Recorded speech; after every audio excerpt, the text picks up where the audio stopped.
You know, crisscross, we wore our pants backwards, we was jump, you know, we was doing the hip hop thing, so nobody was like, okay, we need you to change clothes, we need you to wear something tight and show some titties in there. It was none of that. So I was grateful that Jermaine Dupri let me be myself and he didn't try to sell sex with me. Right. Because my lyrics got me to where. Co-host of the national syndicated radio show, The Ricky Smiler Morning Show, and the CEO and founder of Kaleidoscope Hair Products. Welcome, the Brat and Miss Judy.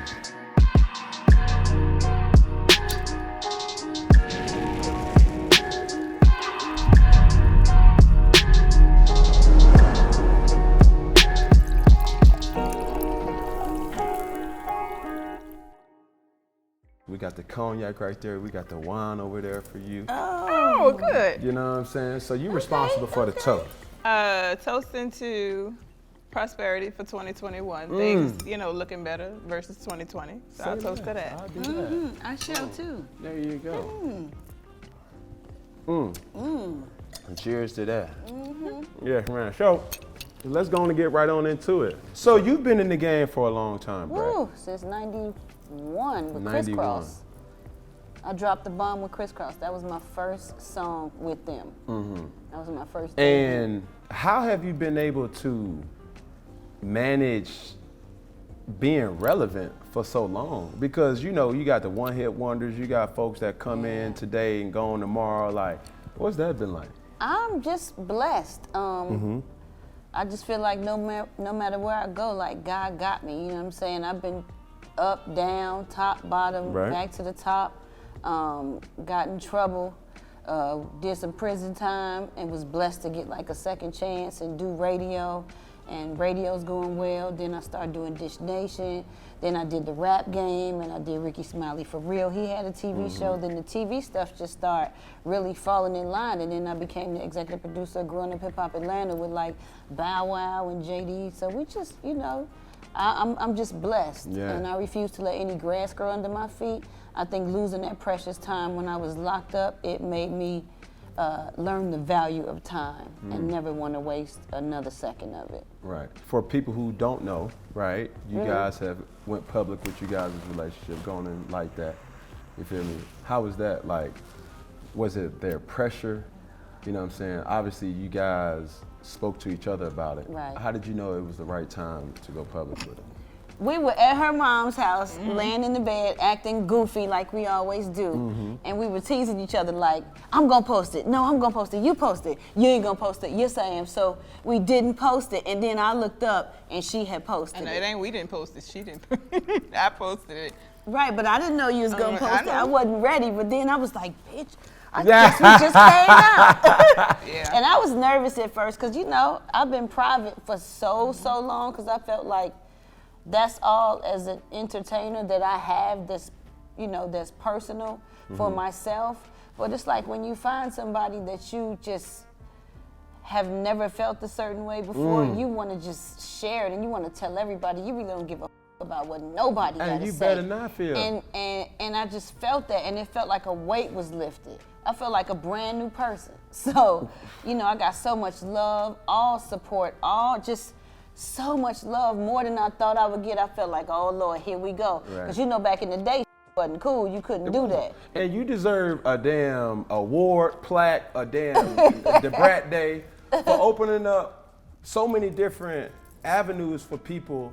You know what I'm saying? Not just for women, for the humanitarian, for me trying to be all, for the humans of the world, because you never change. Nah. And that's important, especially in this day and time when you got another dude trying to be another person, another girl trying to act like this, but you've done it your way since, what'd you say, 91? 91. And luckily I was fortunate enough to have Jermaine Dupri as my producer. He didn't ask me to change. You know, Crisscross, we wore our pants backwards, we was jump, you know, we was doing the hip hop thing, so nobody was like, okay, we need you to change clothes, we need you to wear something tight and show some in there. It was none of that. So I was grateful that Jermaine Dupri let me be myself and he didn't try to sell sex with me. Right. Because my lyrics got me to where I am. Wow. And I also want to talk about this, the Bridge the Digital Divide, you know, a foundation that you're affiliated with. Is it home-based in New Orleans? Tell us a little bit more. Bridge the Digital Divide is an initiative that Kaleidoscope Cares started Kaleidoscope Cares is my nonprofit. So we donated enough money to be able to cover Wi-Fi for 8 different youth centers, over 8,000 people. Wow. So we try to provide Wi-Fi because during the pandemic, people are not in school, and so now Right. you need the internet at home to actually go to school. So I just try to be the person in the gap. Which is needed. I was, my older son and older daughter, she's actually here today. And I asked, like, what if nobody got Wi-Fi? What if nobody got a computer? You know what I'm saying, at home? That's a real issue, because the folks I went to school with, a phone, let alone a computer. I saw something on Instagram. It was children sitting in the parking lot at a Burger King. And I was like, they didn't have Wi-Fi at home. I was like, something has to be done about that. So we did that. I think it was November of last year is when we started the initiative. That's what's up, man. And I commend you for, your impact of change, because we all can impact the community, and you doing it in your own organic way is needed. You know what I'm saying? Thank you. Can I ask this question? Yes. And this is a question that I ask to my friends off camera, but would you consider you guys soulmates? Absolutely. Twin flames. Yeah, twin flame. That's what I call Twin it. flames. Yeah. Now, what's the definition of your interpretation of what a soulmate is? And do you think there's multiple soulmates out there and you just find that one? That's a good question. That's a good question. I don't. There might be multiple. There might be, but I think there might be different levels of it. I feel like I was blessed to be able to find somebody that could be my partner and my best friend. I feel like you can find a soulmate and a best friend as well that isn't necessarily your significant other. Intimate. Right. Correct. But I feel like we was fortunate enough to stumble on that with each other in one.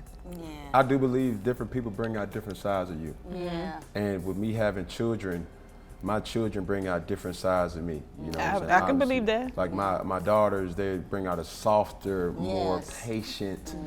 Now, if they fall in front of me, I'm like, oh, you all right? Let me, you and daddy to kiss it. You know what I'm saying? But if my son fall in front of me, boy, get your ass up. You know what I'm saying? Yeah. And that's the same thing with people. It's some people that you can have in business that you can't hang out with. And some people that you can hang out with that you can't bring in business. Yep. Absolutely. You feel me? Let me ask you this. Obviously, you've been a staple in the rap game for a long time. Do you like where the rap game is right now? I feel like everybody rap. I feel like a lot of people look at it more so as a way out or an outlet instead of a passion. And when I came up in it, it was very important to me to say meaningful things. Like I came up with like Nas and, the Fugees and, we like really, it was very important to us to, say something that was meaningful. But I feel like nowadays, some of these dudes be rapping off beat. The beat don't matter. They ain't saying nothing. And I ain't trying to knock nobody, but what's a bust down Tatiana? And when he get off beat, that's the only thing that messed me up. Yeah. You kind of have to stay on the beat, in my opinion, when you rhyming, because that's music. It's different kind of waves. You know what I'm saying? It is. And from what I've always known, especially with me venturing off in different places, going to college in Florida, going to college in Texas. It's different styles. It's different styles. It's different styles. So what may hit in the South, you know what I'm saying, at 808 and you waiting on the beat, then you go to Texas where everything kind of slowed and screwed, and then you go to Alabama where screwed. You feel me? Yeah. And then it didn't take me to my adult life to start appreciating the Jay-Z's of the world. You know what I'm saying? That you can it really hits home and be like, damn, like that. The biggies of the world. Right. I also think though, the appeal kind of has changed now that you have the TikToks and all the different social media outlets where the music is promoted.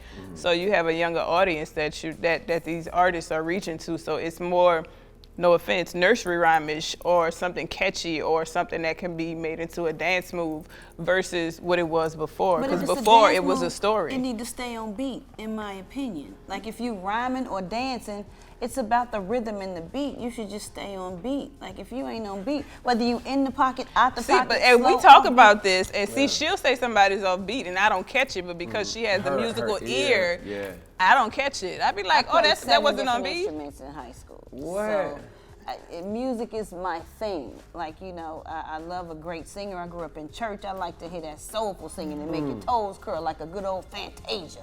Hello. Or somebody. It's Kelly Price. You know what I'm saying? Now. So if it's offbeat, I can't listen to it. But I had a guest on here yesterday, or in the previous episode, David Banner. Oh, I love David Banner. Right, and he kind of spoke on, and I want to ask you a similar question. Is there a disconnect with the old hip hop and the new hip hop? Yes, I think there is. And can it be fixed? I think it can be fixed if some of the newer kids are taught to have some respect for people who paved the way for them. Because a lot of the doors that are open, especially for female rappers, wouldn't be open had it not been for Salt and Pepper, had it not been for Queen Latifah, MC Lyte, Moni Love, Miss Melody, like Roxanne Shante. So, a lot of times they aren't mentioned, and I just think any chance you get, if somebody asks you that question, you should give it up for them. What's some advice for the viewer to hear from you to say, man, just be you. Do that shit your way. That is the advice. First of all, you have to believe in yourself, because if you don't believe in yourself, you can't make nobody believe in you. Like if you performing or you're an artist and you want people to recognize you and you doing a show, don't just go out there and rap and hold a mic and stand still. Do something that's gonna make people remember you. If you're talking about, I don't know if you're talking about Skittles or M&M's in your rap, throw them shits at the crowd. You know what I'm saying? Do something to make you stand out, to make people want to know more about you. And you have to believe in yourself. That's the most important thing. Just be you. Yeah. Everybody else is taken. Yeah. Oh, that's a gem right there. Be you. Everybody else taken. And there can't nobody be you better than you. Damn right. We have a nightcap question. What's now? And what's next for Miss Judy Dupart? And is there anything that you would like to do that you haven't done yet? Judy, you first. Really? What's now? What's next?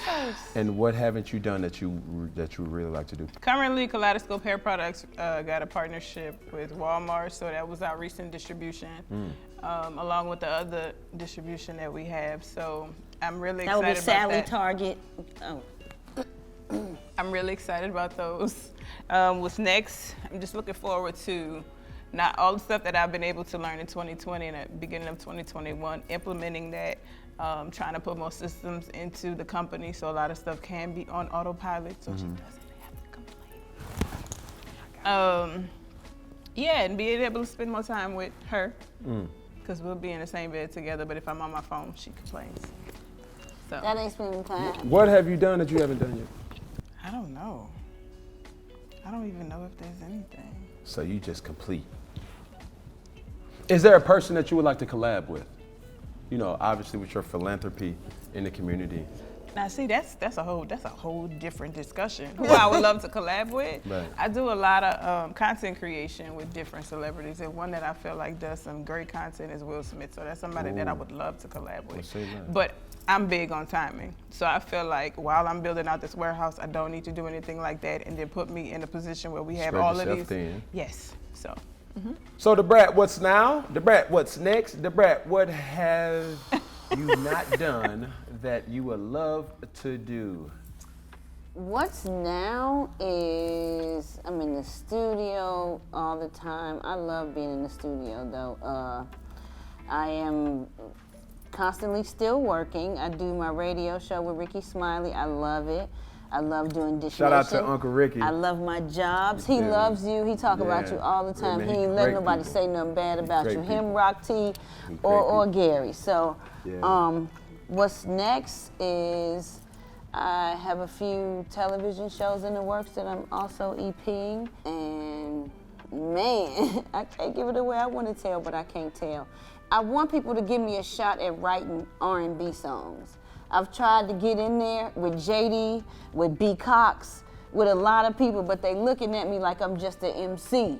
But I grew up in church playing instruments, singing in and directing the choir, so I know my notes. I might not be a Kelly Price or a Mariah Carey, but I'm great at writing songs and references, and I've written with a few of the best of them, but I haven't had that hit yet. Right. So I'm looking forward to writing and people seeing that I refuse to just be in a box and just a female rapper. I'm so much more. You are. So. And the timetable that you've been here, been blessing us. I told you off camera, appreciate your impact on the culture. Thank you. You feel me? Thank because you. A lot of people, I'm not too ashamed to say thank you for inspiring me, because when folks look at me, they be like, bro, what are you doing? Right.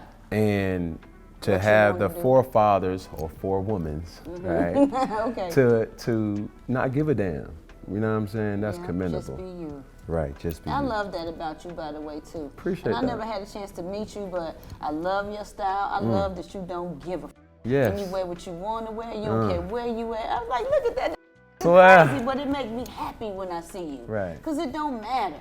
You know, I've been in the closet forever. You know what I'm saying? Because you worry about how people are going to judge you or criticize you. But once you realize and you find happiness and you don't give a f, like, it don't matter what people say. Right. You be happy. You do what works best for you, and everything will be all right, no matter what. So I appreciate you, your style, your plays, your moves. I see you. So keep doing your thing, and we're proud of you over here. Thank you so much, man. And with that being said, Miss Judy Dupart, thank you for blessing us with your presence.